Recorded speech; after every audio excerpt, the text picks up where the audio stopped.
Magandang hapon po, no? Tara, mamulot na tayo ng pera. Joke lang. Manguha na po tayo ng mga quail eggs po natin. And subject for, ano pa rin po to, no? For incubation.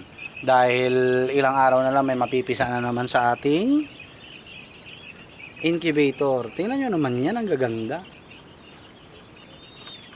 Ayan, no? No? The rest po na hindi natin mapipili sa standard natin ay ilalagay na natin sa Tupperware para mailako na natin, no?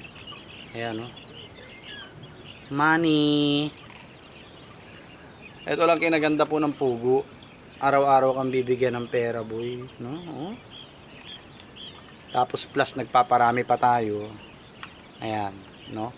At para sana may ayos na po natin yung growing pen po natin, no? Para at least maayos na. Ayan, oh, tingnan nyo, oh, gaganda. Ay, ala, nabasag. Nabasag siguro to. Hindi rin basta-basta po nababasag itong mga itlog ng pugo natin. Magaganda yung shell. Ayan, oh, nakuha natin sa baba. Ayan. So dito naman tayo. Actually may mga mangingitlog pa po dyan. Kaso kukunin na natin. Kasi baka umulan ulit, no? Ayan, oh. Good quality quail eggs. Pwede po pang incubate. Nakita nyo naman na yung pruweba natin, no? Na napipisa ang ating mga quail eggs. So yung mga pasisiw po natin, ito na po yun, galing na po dito. No, okay? Galing na po dito sa ating mga breeders, no? So may similya yan dahil may lalaki at babae po dyan. Ayan, oh, gaganda. So bali 40 babae dito sa taas, tapos 40 lalaki. Ayan, no? So, sobra-sobra pa halos yung mga lalaki. Ganon din po sa baba, no? Hinati natin, no? 40 babae sa 10 tandang. Ayan, no? Marami tayong mapipili rito, boy. Ang pipiliin na lang natin dito yung talagang mga solid men, no? Para at least malalaki yung pasisiw natin, no? Kasi yung mga una po, walang pili-pili yun, no? Yung mga unang papisa natin. Hindi ko pinilian kasi po wala pa naman tayong pagpipilian. Kakasimula pa lang nila mag-itlog. Kaya lahat po halos, maliban sa sobrang liit, no? In-incubate po natin. Ayan, may dalawa pa tayong itlog ng manok, oh. Diba? Kung tutuusin po, wala na akong gagastusin sa pagkain ko. Sa totoo lang po, no? Sapat na to. Lalo pag may lettuce na po tayo, napaka-solid, no? So, ayan, may mga mangingitlog pa dyan, no? Sa mga breeders natin. Alright.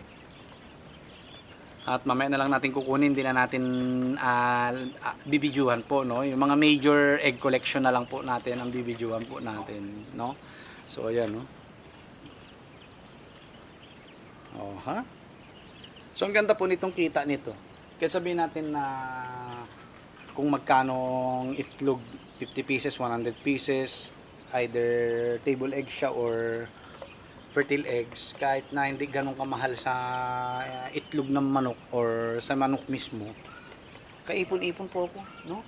Bago pa maubos yung isang sako nila na Avimax, kumita na tayo. Kakabili ko lang ulit po, no? Ng ating layer feeds, no? Quail layer feeds. Yung talagang pang layer feeds po, no? Ang patuka natin sa kanila, no? So yan po. Money. Money.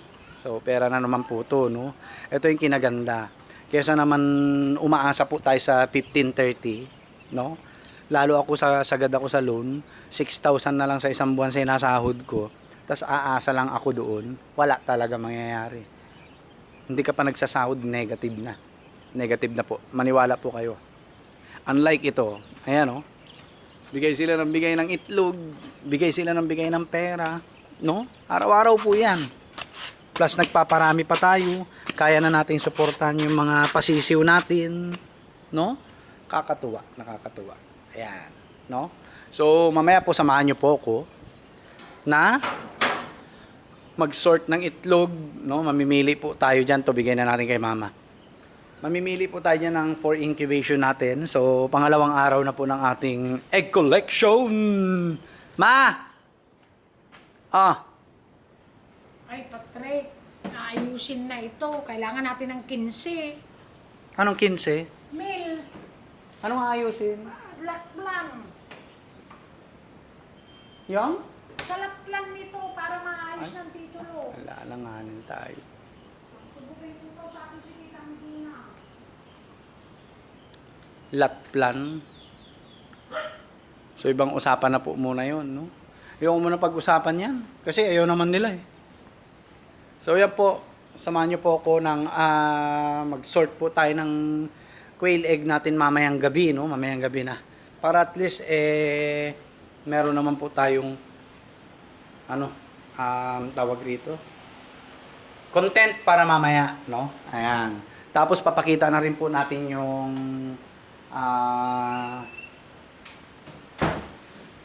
mga itlog na napili natin for incubation. So, andyan po yung mga pambenta po natin, no? So, ipi-50-50 pieces po natin yan. And then, lalako na rin po natin, no? So, sa mga gusto po mag-acquire ng mga quail eggs, ayan po, marami po tayo dito, no? So, bali ilan yan? 200, no? 200 quail eggs plus ito, 25 at saka yun. Mamaya bibilangin po natin, no? Kasi baka mamaya may bumili. Alright, no? So, yun, silip-silipin na rin natin yung ating mga ito. Itong ating mga sisiw. Wait! Ayan na sila, malalakas na po, no? Ito yung kauna-una mga papisa po natin. Tweet! Tweet! Mahilig silang humiga. Mahilig po silang humiga, no? Ayan sila, oh. No, nakakatuwa, no? First batch ng ating mga quail chicks mula na po sa breeder natin. Kaya nagbebenta po tayo ng quail fertile eggs sa mga gusto magsimula. Ayan na po yung pruweba, no? Ayan na yung pruweba. Hindi na ako magtutok, no? Hindi na ako magtutok. Andiyan na yung pruweba. May pasisiw na tayo. Kaya yun lang po. God bless po sa ating lahat. Kontakin nyo lang po ako kung bibili kayo ng itlog na table eggs. Yun. At saka fertile eggs. Alright. So yun lang po. God bless po sa ating lahat. Peace.